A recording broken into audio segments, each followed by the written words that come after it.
ಸಚಿವ ಸಂಪುಟ ಪುನರ್ರಚನೆ ವಿಚಾರವಾಗಿ ಏನು ಮಾತಾಡಿ ನಾನು ಏನು ಹೇಳಿದ್ದೀನಿ ಅದು ಬರೀರಿ ಅಂತಂದ್ರೆ ಸಚಿವ ಸಂಪುಟದ ಬಗ್ಗೆ ಚರ್ಚೆ ಆಗಿಲ್ಲ ಅಂತ ಹೇಳಿದ್ರೆ ಸಚಿವ ಸಂಪುಟದ ಬಗ್ಗೆ ನೀವು ಹೇಳೋದನ್ನೇ ನಾನು ಹೇಳ್ಬೇಕಾ?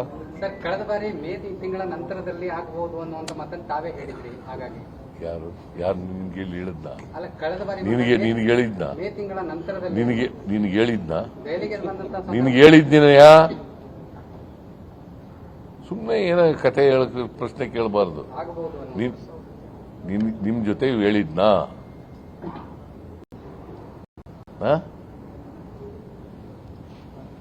So lastly, was there any discussion on a cabinet reshuffle as well? We're seeing this demand.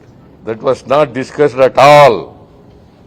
Sir, ಈಗ ಇಡೀ 100 ಕೋಟಿ ಮೌಲ್ಯದ ಆಸ್ತಿಯನ್ನ ಮುಟ್ಬೋದು ಹಾಕೊಂಡ್ರೆ ಮಾಡ್ಲಿ, ಬೇಡ ಅಂತಂದವ್ರು ಯಾರು? ಈಗ ಸೈಟ್ಸ್ಗಳನ್ನ ಬೇರೆಯವರು ಕೊಟ್ಟಿರೋದನ್ನ ಅದ್ರ ಬಗ್ಗೆ ಕ್ರಮ ತಗೊಂಡಿದ್ದಾರೆ, ತಗೊಳ್ಳಿ.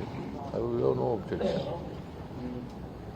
ಸರ್, ಈಗ ಕೇಂದ್ರ ಸರ್ಕಾರ ಈಗ ಸಂಸತ್ನಲ್ಲಿ ಈ ಒಂದು ಘಟನೆ ಏನಿದೆ, ಅಂದ್ರೆ ಚಿನ್ನಸ್ವಾಮಿ ಕ್ರೀಡಾಂಗಣದಲ್ಲಿ ನಡೆದಂತ ಘಟನೆ ಏನಿದೆ ಅದನ್ನ ಚರ್ಚೆ ಮಾಡಬೇಕು ಅನ್ನುವಂತಹ ನಿಟ್ಟಿನಲ್ಲಿ ಮಾತುಕತೆಯನ್ನ ನಡೆಸ್ತಾ ಇದೆ ಸರ್ಕಾರದ ವಿರುದ್ಧ ಅನ್ನುವಂಥದ್ದು. ಯಾವುದು?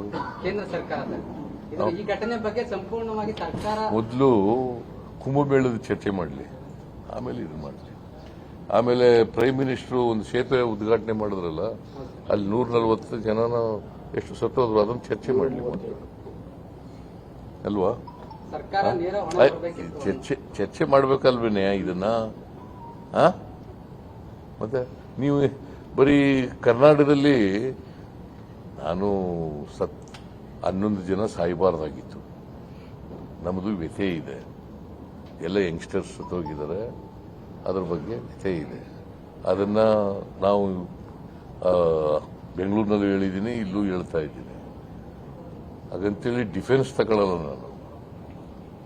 ಕುಂಭಮೇಳದಲ್ಲಿ ಸತ್ತೋದ್ರು ಅಂತೇಳಿ ಡಿಫೆನ್ಸ್ ತಗೊಳ್ಳಲ್ಲ. ಅದಕ್ಕೋಸ್ಕರ ಅಲ್ಲಿ ಮಾಡಿದ್ದಾರೆ, ಅದಕ್ಕೆ ಇಲ್ಲ ಆಗಿದೆ, ಆ ಥರ ಹೇಳಕ್ ಹೋಗಲ್ಲ.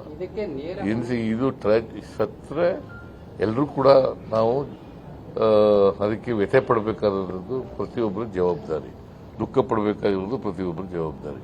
ಇದಕ್ಕೆ ನೇರ ಹೊಣೆ ರಾಜ್ಯ ಸರ್ಕಾರ ಆಗಿರುತ್ತೆ, ಆದ್ರೆ ಅವರು ಅಧಿಕಾರಿಗಳನ್ನ ಅಮಾನತು ಮಾಡಿ ಅದು UP ಆದಿತ್ಯನಾಥ್ ಜವಾಬ್ದಾರಿ ಇಲ್ವಾ? ನೀನು ಅದನ್ನ ಬಗ್ಗೆ ಕೇಳಲೇ ಇಲ್ಲ. ನೀ ಯಾವ ಟಿವಿನೇ ನೀನು? ಯಾವ ಟಿವಿನಪ್ಪ ನೀನು?